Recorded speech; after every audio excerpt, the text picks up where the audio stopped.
What is going on, you guys? Kevin here in the Humble Garage, and today I want to talk about the 5 best modifications you can make for your Mark 7 or 7.5 GTI.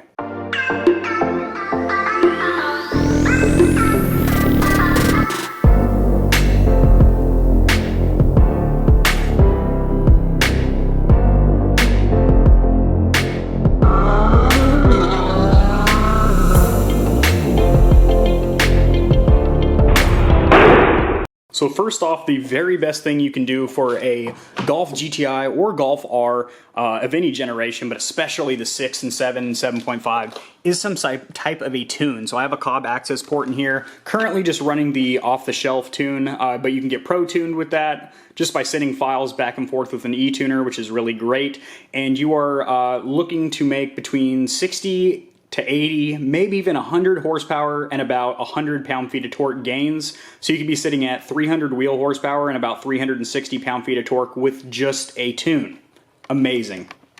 Now the next one, popping the hood here, is going to be a downpipe. So as you see, you have your IS-20 turbo right there, and then you have the downpipe, the stock downpipe right here. Now, installing a new downpipe clears up 2 of the stock cats, and you can either get a high flow cat or catless with a 3-inch diameter piping, and you are looking at generally another 20 to 25 horsepower and about another 30 to 40 pound-feet of torque with the supporting stage 2 tune that goes with the new downpipe. So awesome modification. Also, that's really all you need to get a great exhaust sound out of the GTI and Golf R. You can literally have the stock mufflers and mid-pipe and everything, and just change the downpipe, and you're going to get a nice, deep, rich sound with no drone.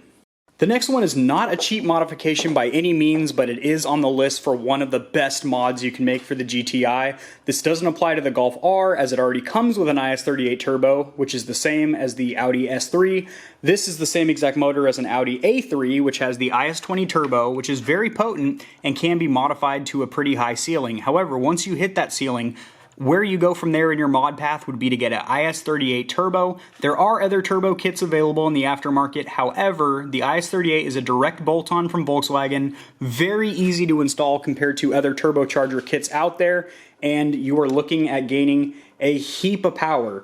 I'll have some charts up on the screen to show you IS-38 numbers, but you can pretty much get around the 400 horsepower and 400 and something-ish pound-feet of torque range with an IS-38 turbo, and of course the supporting mods that you need to run that additional heat and power. Now, speaking of supporting mods, the next top modification would be an intercooler. So this car has a stock front mount intercooler on it currently.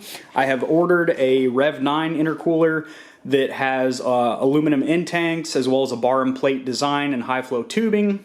That should be here in about a week, so I'll be doing an install video of that. But even on a stock motor, with just the tune or even no tune, you put that intercooler on there, you're getting colder, dense air into your turbocharging loop, into your motor, so you're running cold, dense air. You're going to get more power out of it. Not to mention, you're going to get less heat soak, so more reliable back-to-back pulls. So if you're doing a track day or something like that, you're not going to suffer from heat soak, and you're going to be making steady power throughout the day.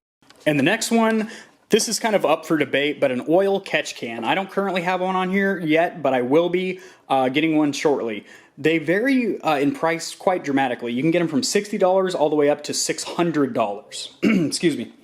So an oil catch can basically builds into the oil loop, so that way you keep oil out of your turbocharger system as well as just feeding into the intake itself. So oil catch can, you unscrew it, and you can dump out the oil and gunk that gets trapped in there because these boosted cars, they collect a lot of oil in the loop. So getting an oil catch can will actually increase the reliability and long-term longevity of your GTI, and that's why it made the list as top 5 best modifications for your GTI. Is just that it's a reliability thing. So if you're slapping on all these extra parts, you might as well protect your investment by getting something that's not that expensive and very simple to use and install.